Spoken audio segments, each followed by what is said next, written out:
L'histoire d'Al-Andalus, naissance, apogée et déclin d'une civilisation.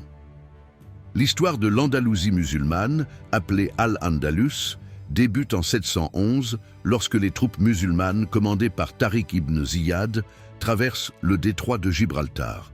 Profitant des divisions internes du royaume wisigoth, elles remportent la bataille de Guadalete, marquant ainsi le début d'une domination musulmane sur une grande partie de la péninsule ibérique.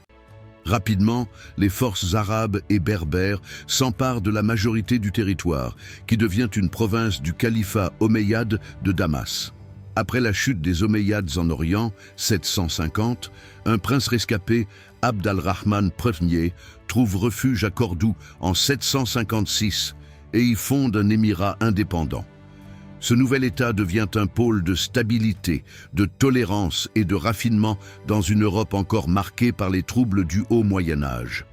Sous ses successeurs, notamment Abd al-Rahman III, 912-961, Al-Andalus atteint son apogée.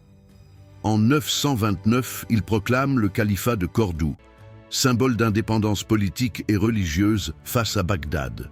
Cordoue devient alors une des plus grandes villes du monde, avec près d'un demi-million d'habitants, dotée de bibliothèques, d'écoles, de bains publics et de mosquées somptueuses, dont la grande mosquée de Cordoue reste un joyau architectural.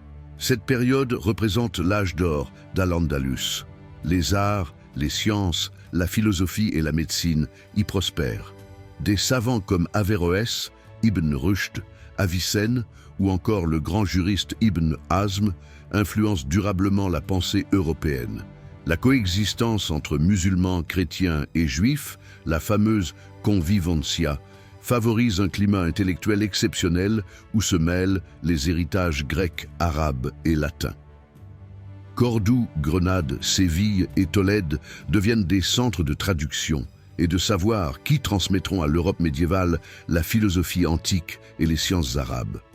Mais dès le XIe siècle, le califat se fragmente en plusieurs petits royaumes indépendants appelés taïfas. Cette division interne affaiblit Al-Andalus et facilite la reconquista chrétienne menée depuis le nord. En 1085, Tolède tombe aux mains du roi Alphonse VI de Castille. Pour se défendre, les rois musulmans font appel aux Almoravides puis aux Almohades, dynastie venue du Maghreb. Ces interventions apportent un sursaut temporaire, mais entraînent aussi une islamisation plus stricte, rompant avec la tolérance culturelle de l'époque précédente. Peu à peu, les royaumes chrétiens reprennent le dessus. En 1212, la défaite almohade à Las Navas de Tolosa ouvre la voie à la conquête chrétienne du Sud. Seul le royaume nasride de Grenade subsiste encore pendant 2 siècles, brillant par son raffinement artistique et intellectuel.